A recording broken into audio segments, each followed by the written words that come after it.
What's up, everybody? Welcome back to Nerd Notify. And today we're talking Spider-Man Homecoming. Oh yeah! Whoa, calm down, calm down.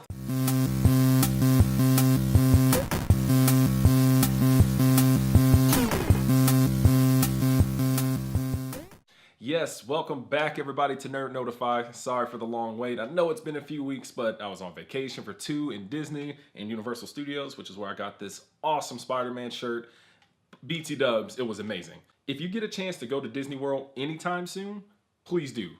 Go to Animal Kingdom, go to Pandora, the world of Avatar, and experience that flight of passage because, oh my God, was that ride amazing.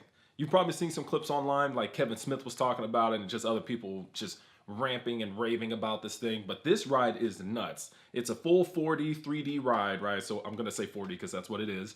You put on the glasses, you sit on this really cool contraption, you can feel so many crazy things like the animal is breathing because you're riding a banshee, and it's just nuts. It's freaking nuts. Best ride I've ever been on, hands down. So that's how much of a raving review I'm giving the Flight of Passage in Pandora at Disney World. Go do that. That's freaking dope. But that's not why you clicked on this video. You clicked on this video to see a review of Spider-Man Homecoming, which was pretty dang good. Let me start off by saying that this is not a Spider-Man movie that I think people are expecting just because of what we've gotten so many times out of these different Spider-Man, flicks that we've gotten over the years, right? Tobey Maguire did his thing, Andrew Garfield did his thing. Tom Holland is by far the best Peter Parker and Spider-Man that I think we've gotten yet. It helps that Tom Holland actually still looks and feels like a high school kid. I know he's not, but he still has that innocence, that lightness, that young voice almost that helps sell it a little bit. And it's just the way he interacts with his friends, the way he interacts with people in school, he's picked on. This is Peter Parker in high school. This is what I've wanted the entire time I've been trying to watch Spider-Man movies as a kid. Yes, I love seeing Spider-Man fly around doing all the crazy stuff that he does as Spider-Man, but part of what makes Peter Parker and Spider-Man so appealing to everyone is the fact that he goes through these everyday problems. That's what makes Spider-Man amazing. That's what makes Peter Parker amazing. So for me to get that out of this movie and to get the cool, crazy bits as Spider-Man really make this just an amazing experience and a great experience overall. Now, I want to point out, and this is not a spoiler, so don't worry, I'm not going to spoil anything for you. This is definitely different. So they've taken some liberties with Spider-Man and his powers a little bit, the things with the suit that, Iron Man has kind of made for him. There's some changes to the characters, Flash Thompson in particular, and somebody else that I don't want to mention because we already knew who it was, but I'm still not going to say anything. Those little changes and tweaks are either going to irk you to just to the bitter end, or you're going to feel like I did, which was, it's okay, they changed it for the sake of the MCU and just to reboot this franchise and make it a little different. It's fine. The core bits are still there. Spider-Man Homecoming picks up pretty much immediately after Civil War, kinda. There's some little bit of time jumps just to establish a villain and to establish kind of what's going on in Peter Parker's world.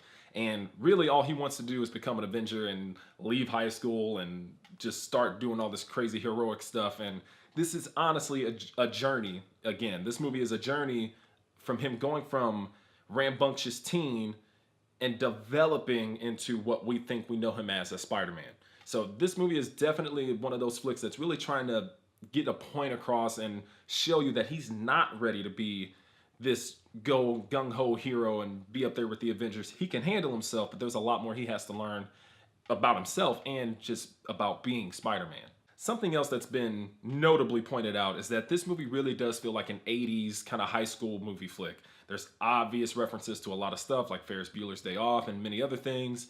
And some of those bits are a little too strong and they try to push them a little too much to really reinforce, I think, for the younger crowd to get it. But it's still a very much referencing and pulling and inspired by a lot of that. And that's, I think, what makes the heart of this movie great for me, actually, is because, again, it feels so much like a high school, drama with Spider-Man in it. So that helps me get a grasp on what I would say to expect when going in to see this movie, but it's 100% worth it. I would not be doing this movie justice if I did not talk about Michael Keaton as the Vulture. Whew, man. I really wanted to see like the Vulture, Scorpion, Hunter Craven, so many of these other super villains that we've seen from Spider-Man's Rogue Gallery that are just so good. And he just did something really amazing with this. I just feel Michael Keaton steals every single scene he's in. There's something about his presence as an actor and just what he brings to the table that's so good and just fun to watch. And letting him kind of let loose a little bit and have some fun with this, I think it was a good choice because he really owns it as Tomb. So that is a plus. Go see it for Michael Keaton alone if you don't even care about Spider-Man. Now, it's usually around this point that I start to mention maybe I didn't like the end because some stupid boss fight or something at the end was really dumb, and I'm actually pleasantly surprised by this one. I liked how they handled it. I liked what it did.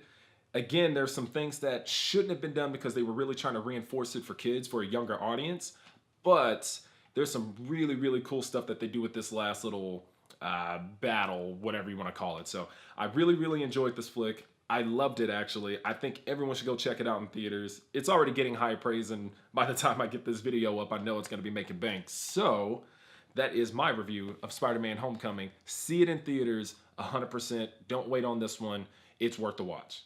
I'd also like to give my heartfelt condolences to Stan Lee and his family and friends. Having heard that Joan Lee passed away, his wife, was a blow to me, and it actually happened right before I saw the movie. I didn't even want to mention it to my friends because that was such a heavy weight. But all of our hearts go out to you, Stan. We love you, man. We know it's this is a tough time for you and your family, but keep pushing. We love you. Stay strong.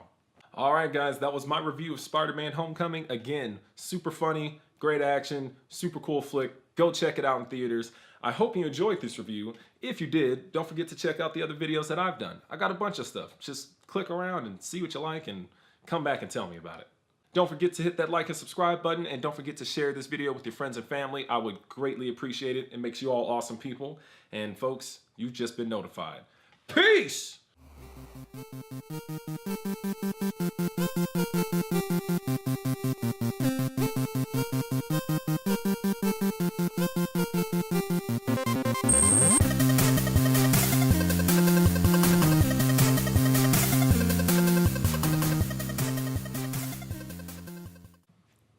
Hey man, I think that went well. Well, yeah, I think it did too. Yeah, it was dope.